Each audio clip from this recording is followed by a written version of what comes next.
Salut à tous, c'est encore moi, Patrick Duval. Je vous rappelle que sur ma chaîne, je parle de tout ce qu'on peut faire soi-même. Abonnez-vous si vous aimez bricoler, il y aura plein de choses intéressantes. Et maintenant, passons directement au sujet de cette vidéo. Lorsqu'il est équipé de l'accessoire approprié, un tournevis peut être utilisé pour résoudre les tâches les plus diverses, voire les plus inattendues. Un exemple de cette utilisation non standard peut être son utilisation pour pomper de l'eau. Pour ce faire, il suffit de fabriquer un accessoire spécial pour la pompe. Matériaux, tuyau d'égout en plastique de 50 mm, tuyau d'eau en plastique de 1/2 pouce, chambre à air de vieux pneus, de l'étain. Ou de la tôle fine, arbre de 5 mm, un morceau de tige, mini-palier avec cage intérieure de 5 mm de diamètre. Le processus de fabrication de la pompe.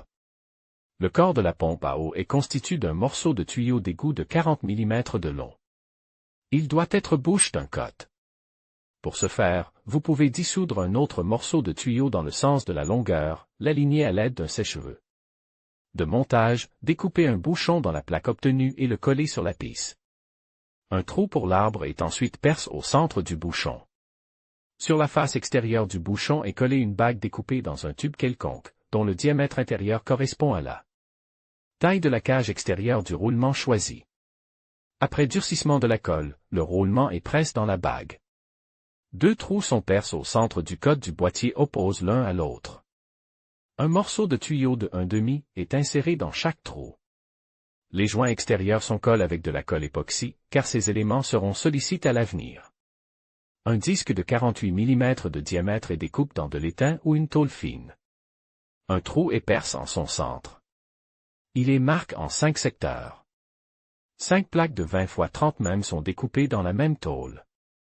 Il faut ensuite nettoyer leurs bords et les marques sur le disque. L'arbre est ensuite inséré dans le disque et les plaques sont soudées en fonction des marquages. On obtient ainsi la roue à aube. Un joint rond est découpé dans le corps de la pompe à partir de la chambre. Un trou d'un diamètre légèrement inférieur à celui de l'arbre de la roue est percé. Le joint est ensuite collé sur le bouchon depuis l'intérieur du corps. Ensuite, la roue est insérée dans le boîtier et collée avec un second bouchon en plastique. Un tuyau d'arrosage est tendu sur les tubes de la pompe et son arbre est serré dans le mandrin d'une perceuse ou d'un tournevis. Pour utiliser la pompe, vous devez plonger une extrémité du tuyau dans l'eau et démarrer la rotation de la roue à l'aide d'un tournevis. La pompe créera une décharge de pression et soulèvera l'eau dans le corps, après quoi elle la pompera jusqu'au tuyau de sortie. Les performances de la pompe dépendent de la vitesse de rotation du tournevis. Plus le nombre de tours est élevé, plus la quantité d'eau pompée est importante.